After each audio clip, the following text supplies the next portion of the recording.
when I look at our Christian brothers, you're not called to be passive or powerless or wimpy. The calling is a steeper calling than what patriarchy asks. You are listening to Our Urban Voices with Dr. Alphonse Javed, a podcast that presents Christian narratives through diverse voices that impact urban ministry. Here is your host. Hello and welcome back to Our Urban Voices. I'm your host, Dr. Alphonse Javed. Today I'm joined by Carolyn Custis James, the author of MALESTROM, How Jesus Dismantled Patriarchy and Redefines Manhood, and other books, as well as serving as faculty and board member of several Christian organizations. Our topic today focuses on the counterculture design that God has for men. Before we jump in, a little bit about our guest. She is the author of 8 books, as well as being an adjunct faculty member of Missio Seminary in Philadelphia, and she serves on the boards of Logia and the Institute for Bible Reading. Thanks for joining us today, Carolyn. How are you doing? I'm doing well, and I'm thrilled to be on your program. So we are so happy you are here because the topic we are about to discuss is very close to my heart. In my church, in my ministry, I'm big on sharing with men how to be strong men in your families. But I'm very interested in your viewpoint. But before we get started, please tell us a little bit about your own family. I do this with every guest because I think families are important. And I also think that when a guest talks about their family, that humanizes them. Our audience actually connect with them better. So please share with us a little bit about your family and your background. I'm a pastor's kid.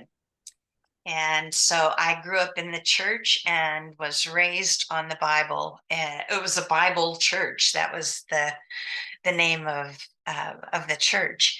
And that gave me a love for the scriptures it's only grown over time. I was the only girl. I have 3 brothers. I'm a minority in our family, and the rules were different for me. I was expected to go to college, of course, and then get married and become a mom, and that was supposed to be the trajectory of my story. And it was what I saw in the church, and it was what I expected to do. And when I graduated from college, I hit a 10-year stretch of singleness. And it forced me to start asking questions. Did I miss God's calling for me as a woman? I was taught that was the biblical calling for me. Did I miss it? Am I not going to be really a full woman in God's sight? Or it was just very important because it made me start asking questions. It made me start noticing other women's stories. And my work really started as a quest to find out what is God's vision for his daughters. And ultimately that led me to realize that the same questions surface for men. What does it mean to be a man? I have to earn my manhood, and can I lose it? Can it be taken from me? Can it be beaten out of me? What is this? And it drove me back to scripture. One of my first issues was that having grown up on strong Bible teaching, that women weren't separated from the men, we got the same meaty teaching. And then I started going to women's events, and I just was horrified how light it was, how, oh, you're so beautiful, God thinks you're beautiful. When I don't want to be beautiful, I want my life to count, and I want to have purpose and meaning. And is it out of reach for me? So the first 5 books we're focused on women and asking those questions for women, and the parameters of my search got bigger, so that I'm asking, what is God's purpose for me as a woman? Does it begin when I begin? Or does it depend on certain events, certain life events? And does it expire? And, looking at other women's stories, and then I read Nicholas Kristof and Cheryl Wooden, their book, Half the Sky. And I realized we're just talking about American women, we're just, and largely Caucasian women. We're not taking into account what challenges other women face. And I wanted a conversation that included everybody. And that was my quest. It drove me to Genesis 1 and 2 to say, what was God's vision for his daughters? And of course, God's sons are in this too. And some of the same questions occur to men. Am I a real man? How do I earn my manhood? Is somebody going to take it from me? Is somebody going to beat it out of me? Is somebody going to deny me? And there are, all through the world, there are rites that a man has to go through to prove that he's a man. And again, my degree was in sociology, and then I went to seminary and got a degree in biblical studies.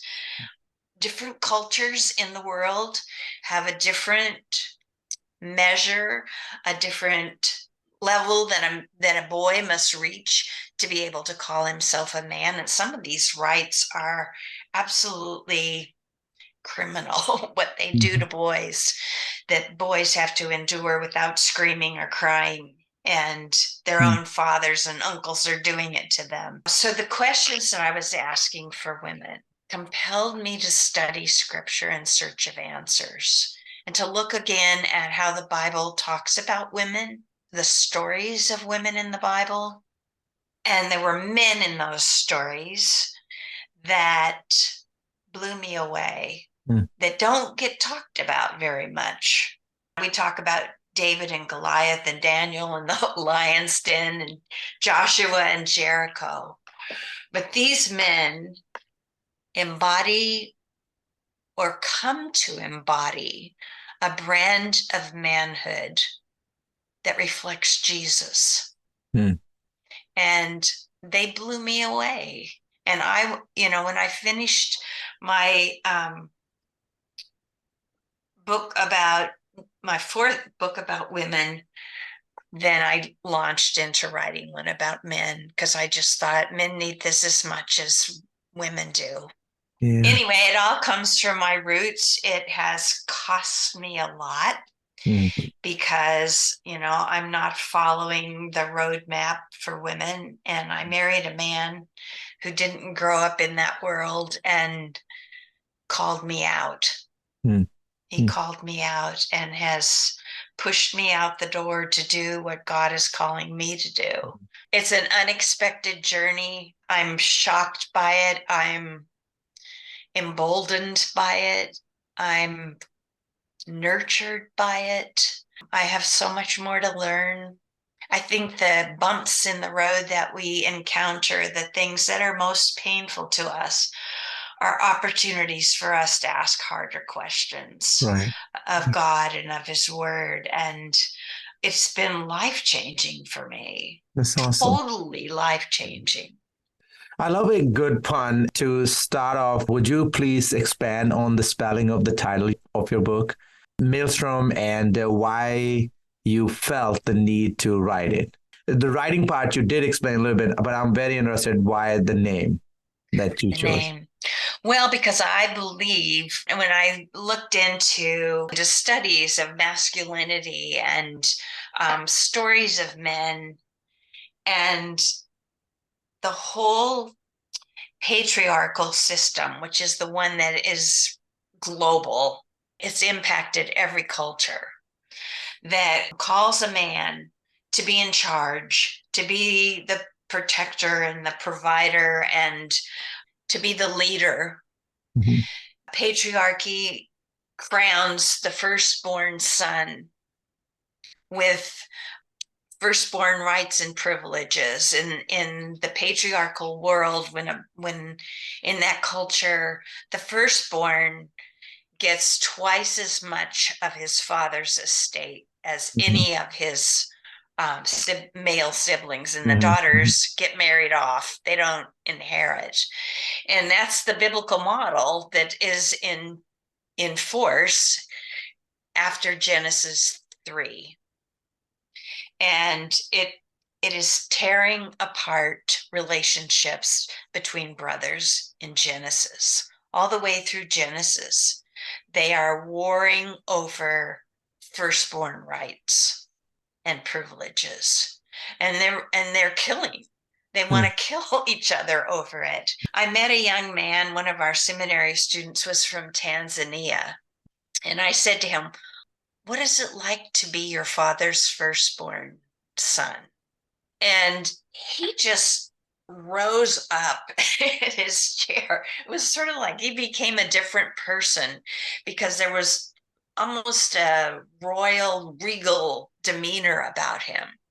And he said, "I am my father's confidant. My father makes no decisions without me. All of my siblings look to me for leadership." And he said, "I will build my father's name and his estate in the community." Well, and you see that play out in scripture, that's patriarchy.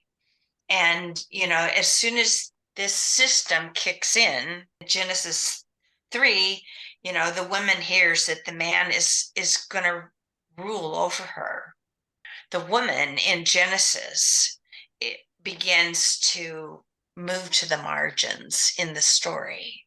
And what you find is that this patriarchal system, it leads to wars, it leads to all kinds of violence among men, it leads to power struggles, and it leads to the abuse of women and the abuse of men who don't have those rights and privileges and powers. It's a hierarchical system. I called it a pyramid system, where there's very little room at the top, and the top isn't safe. When you look at history, they may get there, they may stay there for a little bit, but they're not going to stay there forever. And ultimately, they all fall.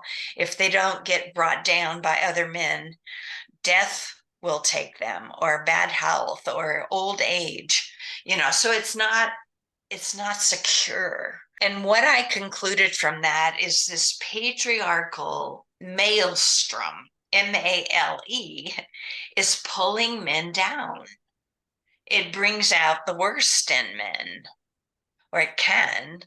What does it do to a marriage when a man has to be in charge and his wife isn't a full collaborator? And the vision that my work centers on comes out of Genesis 1 and 2.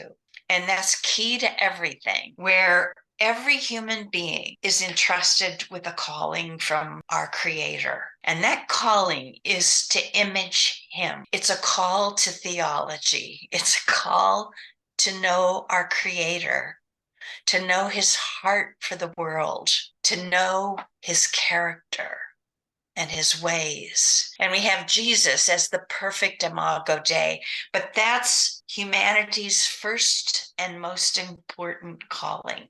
And it's not something we earn, it's a birthright for all of us. We are created to reflect our Creator and to look after things in His world on His behalf and in His way. When God creates human beings, He creates them male and female. I believe that that is an alliance that God blesses. That it's not just, wouldn't it be great if men and women got along better? But that this is a kingdom strategy for men and women to work together. And it was the first target that the enemy dismantled. He broke them up. They turn on each other. That's the first thing that happens. So we're called to image our Creator. It means that we participate in divine revelation by how we treat other people, by how we care for God's world, by our conduct and character. He entrusts humanity with enormous power, but it's not power over one another. It's power to look after his world and to take care of it. Power is a good thing that turns bad when we have the fall. Then chapter 2 of Genesis zooms in on the creation of the woman. And God says, it's not good for the man to be alone. And this is what he needs. The male needs the female. And it's not just to produce children. It's a kingdom strategy. This is the blessed alliance of male and female. God blesses that alliance in Genesis 1. In Genesis 2, he underscores the importance of the female. And the language that he uses for the female is ezer kenegdo. And the word ezer is a word that is used mostly in the Bible for God as the helper of his people. It's not a wimpy word. It's not about domesticity. It's about full engagement, that she is in the battle. It's a military word. It's used for armies in the Bible, but mostly it's used for God as the helper of his people. And it's real help that they're asking for when they ask for the ezer. So this is one way that women image God, is by participating in the work that God calls his image bearers to. I mean, that changed everything for me, because it's just been downsized, It's used for nations. Israel calls to send their armies because they're being overpowered. The word ezer is used for what they're calling send help. This kind of help. It was an alliance that was the first target, that the enemy separated us from our creators and divided us from each other. All through the Bible, there are narratives where this union, this alliance comes together, and it's not always a husband and a wife. It's Paul and the women of Philippi that they become ezers for him, and they are indispensable to his ministry. The book of Ruth is one of the most powerful examples, where Ruth is the ezer, and she impacts Boaz, and he listens to her. She's an undocumented immigrant scavenging for food in his field, and she's reinterpreting Jewish law, the gleaning law that says, let them pick up the scraps when you're finished. Leave something behind for them. She doesn't want to take home scraps to Naomi. She takes home 29 pounds of winnowed barley after she talks to Boaz. And that's more than a male harvester would earn in a month. She takes it home in one day. And it revives Naomi's hope in God's love. And she reinterprets the Levirate law and the kinsman redeemer law, because Boaz is beyond any obligation to the letter of the law, but he's not beyond an obligation to the spirit. And they become one of these alliances. It moves the purposes of God forward for the whole world. And they never knew what God was doing through them. I mean, it's so subversive. Talking about Ruth, I think that was a good place to connect that with Jesus, because that's the story of Jesus, right? She's right there in the story of Jesus. When Yes. looking at what Jesus taught, what is this counterculture calling for men? Well, it's about emulating Jesus. Jesus is the role model for what it means to be a man, and what he does, the people that he cares about and looks after, the self-giving love, the way he uses his power for the sake of others. His disciples were really Israelite nationalists. They wanted swords and they wanted to take down the Romans. And Jesus says, put away your sword. And they wanted to know who had authority. And Jesus says that's how the Gentiles operate. That's not how we operate. And it's about justice. It's about truth. It's about emulating our Creator, which means looking after others. It means justice is a central issue. I mean, all through the Bible, it talks about God's throne is a throne of justice. That's what we are called to emulate. And, we've set aside Jesus and we put other male examples forward that mean, as a man, you have to earn it. You're not a man if you're not the breadwinner, if you're not the one who makes decisions in the family, if you don't produce a family to carry on the next generation. You have to earn it and you can lose it. It's not yours to have to define you. And what you find are the stories of men in the Bible who, some of them are horrible. Paul was horrible. He was horrible. And he gets this vision to go to Macedonia. And when he gets there, he can't find any men. He's disrupted his whole itinerary. And there are no men in the synagogue, no men that he can join forces with. And he goes to a place of prayer and he finds a group of praying ezers. And they become indispensable to his ministry. When he writes to the Philippian church, he says, I thank God every time I remember you from the first day. And translators make that obscure what he's saying. The women were there on the first day, and they become church planters in Europe. The first church planters in Europe were women, the Philippian women. And Paul, this former religious terrorist, is partnering with ezers to do what God has called him to do. And he says, I thank God every day I remember you from the first day. I mean, we just don't see it unless we start looking for it. But even Jesus had an ezer in his story. And it's Mary of Bethany. My first book I wrote to argue that the first great New Testament theologian was a woman because she was his student. She sat at his feet and she learned from him. And she struggled to trust him when her brother died and Jesus didn't come in time to save him from dying. And so when Jesus is facing the worst of all, and his disciples are all having dinner with him, and they're in total denial, she comes in and anoints Jesus for his burial.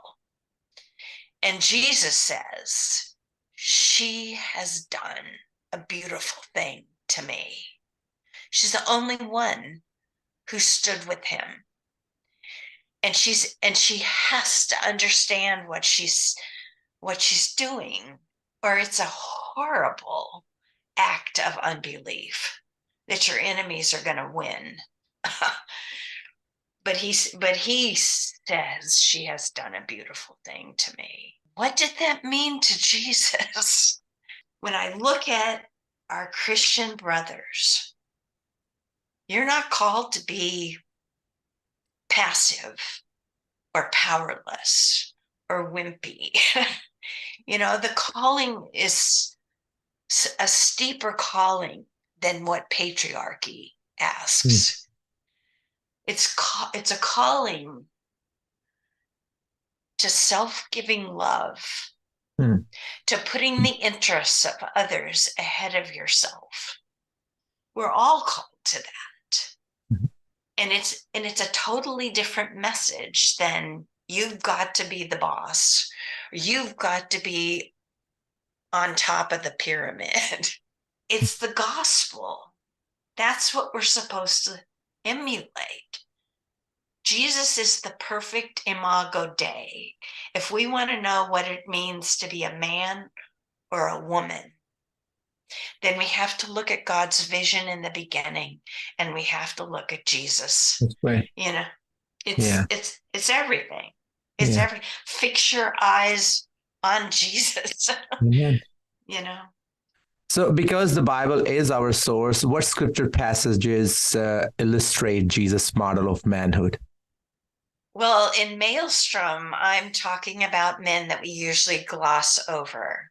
Like one of my favorites is Judah. He has 3 older brothers who have disqualified themselves and shamed their father by their actions. One slept with their father's concubine. The other 2 led a slaughter of the men of Shechem. So Judah's number 4, and he really becomes the leader of the family, but his father favors son number 11. Okay, and it's all at war in the family. And Judah is ready to murder him. He would like to kill him. He that's what he's got in mind, and that's what he fakes. But instead, he traffics him. I mean, Judah's a monster. And then he goes to his father with a cover up to his own crime, where he makes it look like Joseph is dead.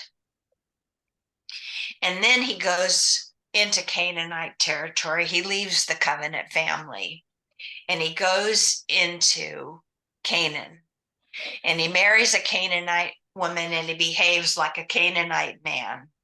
It's his daughter-in-law who confronts him with who he is. And she is fighting for her 2 horrible dead husbands. They have been horrible men to her. And God has taken their lives. But according to tradition in that culture, when a son dies, his blood brother is obligated to marry the widow and raise up a son to replace the dead man, to take his place on the family tree. It's all about inheritance.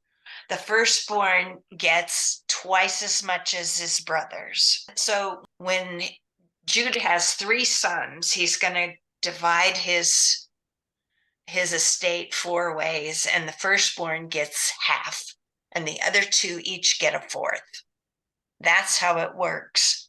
So when the firstborn dies, son number 2 gets 2/3, jumps from a fourth to 2/3, and the younger brother gets a third. And by marrying the widow and producing a son, he's going to go from a third, 2/3 back to a fourth. He's not going to do it. You know, he talks to his accountant and he says, this doesn't work. And, you know, she ends up posing as a prostitute and entrapping her father-in-law to produce a son. And God blesses her with 2 sons to replace both her dead husbands. And she confronts Judah because when he finds out she has acted as a prostitute, he wants to kill her. But he's been guilty of the same crime. And she confronts him with his passport and his credit card, you know, the symbols of his identity. And he says the translation is not correct. Hebrew translators are saying, he says about Tamar, she is righteous, I am not. And it is the turning point in Judah's story.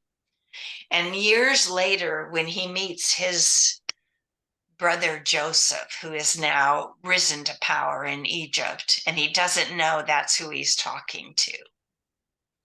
And the words of Judah should make anybody weep, because Joseph wants to take Jacob's new favorite son, Benjamin. You have to read the story to get all the pieces to this, but he wants to take Benjamin and make him a slave. They don't know they're talking to Joseph. And Judah steps forward and offers his own life as a slave in place of his father's new favorite. It's the gospel. It's the most tender, sacrificial, loving speech in the whole Old Testament. I mean, it's just, it breaks my heart to read it. But that's the kind of man God creates. Fantastic. I love the connections you're making. Takes time to get the person there, but I see the connections.